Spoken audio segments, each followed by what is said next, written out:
Wike, this is not the Nigeria we want to. We are not fighting anybody. See what your boys are doing. We are not fighting anybody, Wike. Hello my people, welcome back to another edition of News Trend. Today, like promised, I said I was going to give you updates on the ongoing protest that has been scheduled from the 1st of August till the 10th of August.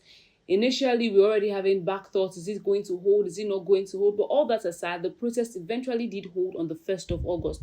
And in some parts of Nigeria, it was peaceful. In Lagos, we did not hear so much. We didn't hear, they were throwing tear gas. We didn't hear vandalism of such. It seemed peaceful to an extent. People are even out and about moving. In some other parts of the country, we have Kano and Abuja, for example. It hasn't been so peaceful there, because hoodlums are vandalizing properties. In Abuja, they are throwing tear gas on their faces. In Sokoto State as well, it is a lot. And then I also understand the people that are coming out. Trust me, as a Nigerian, you already understand how these people are feeling. Because it is not today that we started to cry. It's not today. And then it is now even very funny and very odd that the government is hindering this said protest. If you have been watching every single thing that Wike himself has been saying, it is, I don't even say it is a disgrace, but it is genuinely a disgrace to the Nigerian government. Wike, this is not the Nigeria we want to. We are not fighting anybody. See what your boys are doing. We are not fighting anybody, Wike. Wike, it is our right to protest. Wike, it is our right to protest. It is our right to protest. It is our right. See what Wike they do. Nobody say we fight. We did not fight. We just stood. You understand? See, get our soul. We get there, made a pop tear gas. See my face, man. Crazy. On top of our own rights. You understand? You cannot beat us and you still teach us how to cry. We are suffering. We are suffering. And fucking hell, man. If I can remember very clearly, those of us that we probably chanted this thing at a time so much in school, the government for the people, by the people, of the people.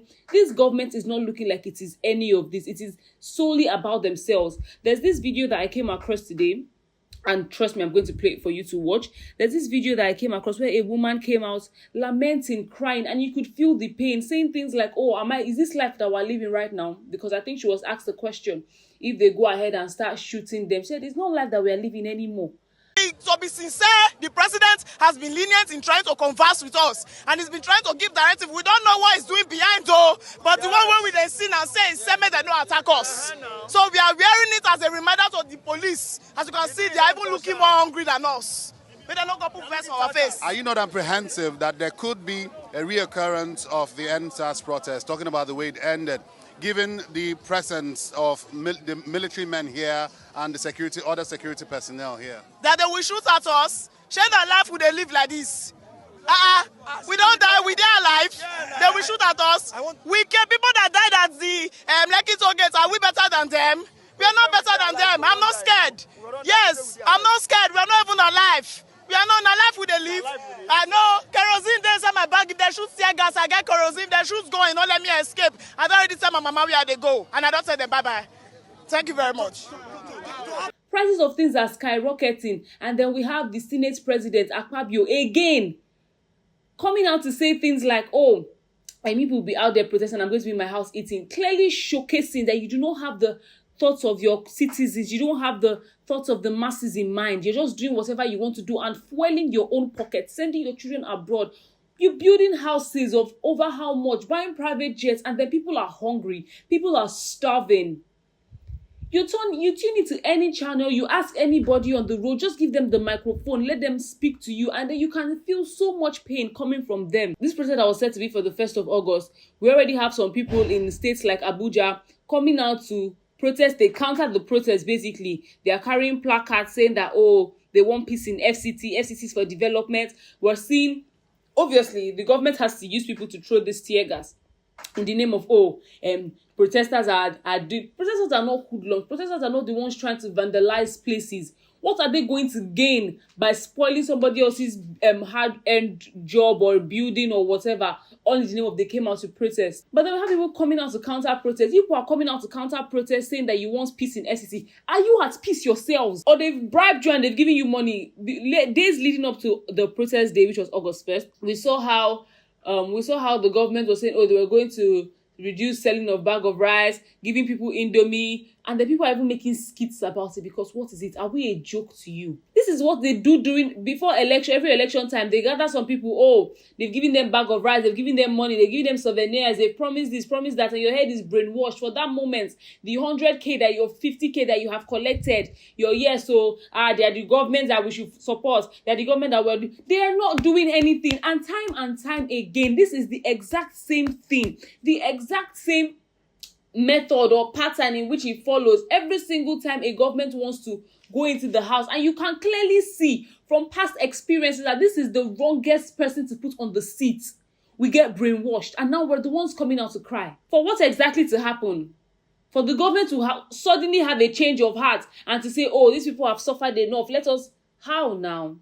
But then in aside this all, because trust me, people that are protesting now might have also not been part of people that collected, I don't even know what to refer to it as now, but then they might have also not been part of them. These people have children. We have children in this country that we're giving birth to on a daily basis.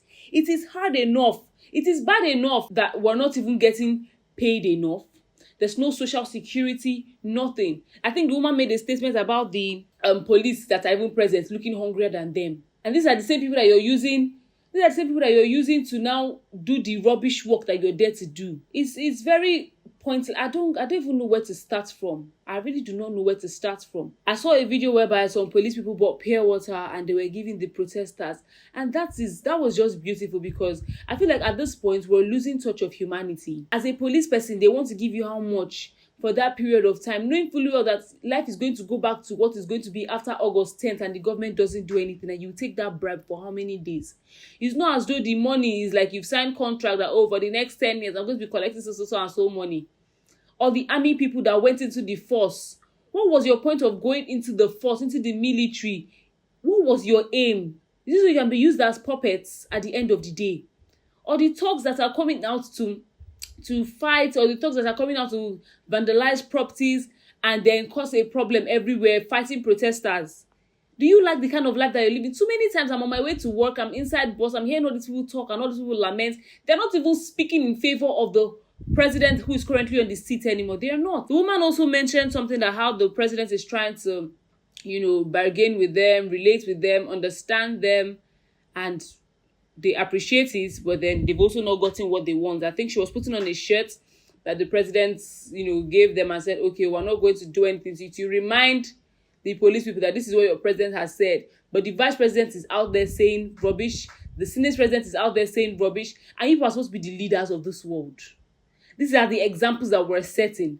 Where are your children in the midst of all of this? But you're gladly doing it to other people's children, not knowing that in the next 5-10 years, you might be nowhere to be found. Too many times we've had prophets come out and, say, okay, they have a prophecy or they've seen some things and they want to talk about it time and time again. I don't understand how human beings do certain things, to be very honest. At this point, it is very draining from both ends. It's actually very draining because now people are not going to work anymore. People are not going to work this period. People are indoors, trying to be safe, and people are on the road. People are being thrown tear gas left, right, center. People's jobs are being vandalized, and it shouldn't even have gotten to this extent. If you ask me, it shouldn't have gotten to this extent. In Maiduguri as well as Kano, the government, imposed a 24 hours curfew, seeing as hoodlums have taken to the streets, and then the whole protesting has turned into violence. Kaduna State, during the whole end bad governance in Nigeria, hoodlums also vandalized things. A lady came out talking about people in Zamfara, saying that she doesn't have anybody in Zamfara, but she's protesting because of those people. They are constantly being killed. It's like they don't have voices anymore. They're constantly being killed in this same country. Just in, the presidential candidate of the People's Democratic Party, that is Atiku, came out on Twitter, after the whole hashtag Igbo must go that they started bringing about. And he came out saying that they should put an end to that, and the people that are instigating all of this should be dealt with, because history has shown us the consequences of allowing hatred to fester. Time and time again, they're constantly doing, oh, Ndi Igbo should go. We should carry our things and be going. Are Igbo people the cause of your problems? Like, I don't get it. So we have a general motive, or we have something that we're supposed to be striving for, something that we're supposed to be following and keeping up with and putting all our minds to, and then some people are still doing Igbo to go. Who is instigating this idea? Because it's definitely coming from somewhere. The former vice president said, I urge all Nigerians to stand united against this divisive rhetoric and to champion unity, tolerance and understanding. Our future depends on our ability to live and work together harmoniously. You travel outside the country, they are doing black this, black that, black this, black that. There's a whole lot of racism. Inside your own country, they are doing tribalism. How do you not expect people outside to even, respect us and not even treat us like, oh, we're the scum of the earth, if we cannot even do that to ourselves here? It doesn't make any sense, because it's exhausting. This protest is a hunger protest, because like that woman said, are we alive at this point? You're going to market, you're buying things so at such an outrageous rate, and then the government is, sucking the money and swimming in it and dying in it and just, circulating it among themselves. They're not even letting it get to the masses of people that they are governing. It is really something that the government should do something about. Honestly speaking, everybody's protesting against bad government in Nigeria because it is time and time again, fuel price, cost of food items, hunger, There's no security in the country. People are really coming out. People's children are tired. And these said governments are tuned into their news channels and doing absolutely nothing about it.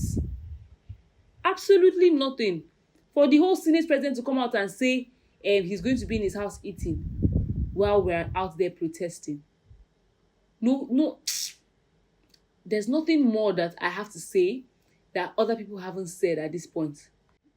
All I have to say right now is for us to, in as much as we're out there protesting, for those of us that are indoors, also, watching the protest, be safe. If you're moving about, move and be vigilant about your surroundings. Don't let them waste you unnecessarily. Very dark man who is in Abuja made a video saying, Wike, we're protesting, we're not fighting, we're not causing problems for you. Why are they throwing us tear gas? And in this video, you can clearly see them from afar throwing tear gas at the people that were protesting. People protesting were doing absolutely nothing wrong, but they were being thrown tear gas, affecting your eyes, affecting your system. You're inhaling it just because you're trying to what? Tell them that you're the government. You can do what you want to do. My people, please stay safe. If you're going out to protest, stay safe. Move in your groups. Be vigilant. Don't. That's the best That's the best we can actually do at this point. Staying safe is the best thing that we can do, because this government at this point doesn't really rate us. We're doing our part now, coming out and seeking for the end of bad governance. Hopefully, it would lead to something. Maybe if it gets to the 10th day, we can see something different about it, something new. Maybe we'll see some certain changes, seen as the president himself is trying to speak with us and reach an agreement with us. We all hope that at the end of these 10 days, it was not just in vain. Any further update, this is just day 2. I'm going to definitely be back, trust me. I'm going to come back and give you more updates, more news, places to stay safe from, places to avoid in general. It was a beggar roundabout in Abuja that the tear gas was being thrown, maybe some other parts as well. So wherever you notice that things like that are happening, please stay safe. Sokoto as well, Kanu, they've already put a 24-hour lockdown, Kaduna, Maiduguri.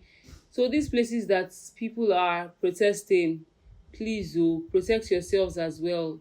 Any further updates when day 3 is obviously still there. This day is almost coming to an end, and the people would eventually want to go back home and get prepared and refreshed for the next day. So as you're moving about, as you're going home, even if you are in a place like Lagos now that things aren't they're not drastically bad, and then you have to go out, also be very vigilant, because some other people will try to use this to, other people will try to use this to their own advantage. You can start seeing funny people, criminals, kidnappers, people coming out now all in the name of protest. And then also be mindful of the things you're saying to the people you're saying them to. Do not enter vehicles and be saying, oh yes, this government, that one down. Keep your mouth shut. Keep your opinions to yourself. Do not engage in conversations like that, because you never even know where you are. For now, guys, that is going to be all for today. And trust me, like I said, I'm going to come back with any updates that I have on this whole protest issue, #EndBadGovernance. Keep tuned with our TikTok, our Twitter, and our Instagram, as well as our YouTube, which is our very main channel at The Eagle Online Nigeria. And we'll see you soon. Bye for now.